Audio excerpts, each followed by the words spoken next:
Hindi lang double time, but triple time na ang ilan sa kanila sa pagkakalat ng bagong mga kasinungalingan at propaganda laban sa atin. Imbes na harapin ang mga aligasyon, busy sila sa demolition job laban sa naghahanap ng kasagutan. Tatak DDS, Duterte Demolition Script. Ibang klase talaga ang kapal ng mukha nila. Talaga mga abrabika sila ng kasinungalingan. Kung sa tingin nila masisindak at maapektuhan ako, tayo at titigil na sa pagsingil sa kanila, manigas sila sa kakaasa.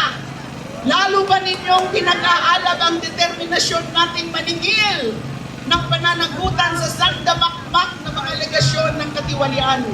At kasama sa mga sinisingil natin, ang pagpapanagot sa mga paslang, sa pagpaslang sa libo-libong Pilipino. Panahon na ang pagbabayad ni Rodrigo Duterte at ng mga kasabwat niya sa mga krimen nila sa sangkatauhan. Ngayong naharap na kayo sa paglilitis sa ICC, nasaan na ang tapang nyo? Nasaan na ang yabang ninyo? Kayo nagtatago, nagmamaang-maangan pa kayo.